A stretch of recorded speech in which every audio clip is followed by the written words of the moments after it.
All right, Cliff, we got to go, but I got to say, I just got reports.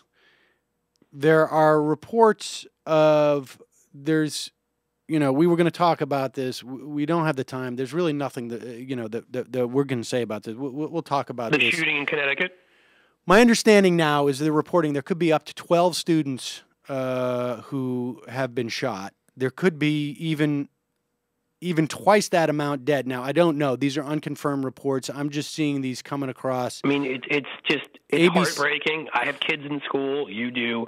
This is on top of what happened in the Portland Mall the other night. The NRA is a domestic terrorist group.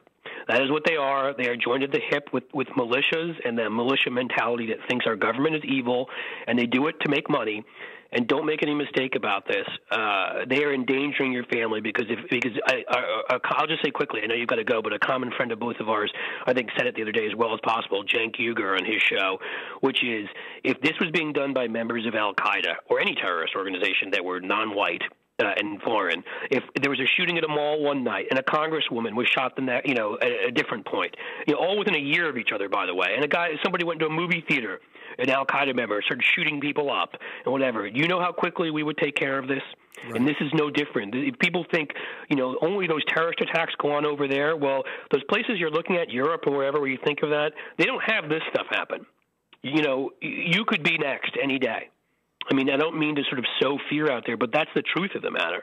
Is we're all more vulnerable, and we are because of a lobby for terrorists, for domestic terrorists. And so keep that in mind when you're calling your Congress members, too, because there are laws out there and things that would at least help the situation. I mean, it has the same effect, right? I mean, it has the same effect. I mean, I see a shooting in a Connecticut school. My daughter came home the other day, 7 years old, told me about her lockdown drill. And, all I can think is, I hope they did it right. I mean, that's the implications of terrorism, right? I mean, nobody believes that terrorists are going to, there's an existential threat to the United States. Terrorists are not going to be able to destroy the entire country. What it is that they're going to force the American people to function in a certain way, and this has the same impact. I mean, it's just horrible. Basically, somebody put some crap in their shoe or their underwear, and we now, to get on an airplane, have to go through basically being groped and almost like a porn movie. Okay, but you've got people who are buying guns at gun shows. 40% of the guns at those gun shows sold are not regulated, have no background checks attached to them.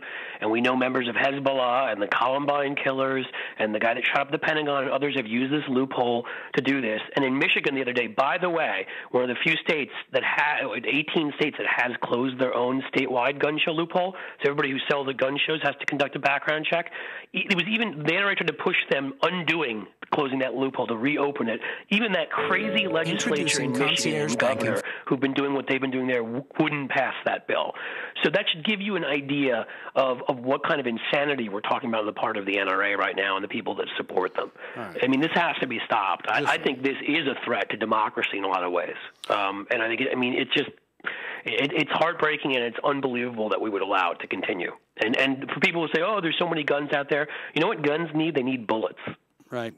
There's very easily you can regulate guns, how guns are sold. You can also regulate how bullets are sold, because the guy in Aurora bought 6,000 bullets online within a week, and nobody thought that there was anything unusual about that. Mm.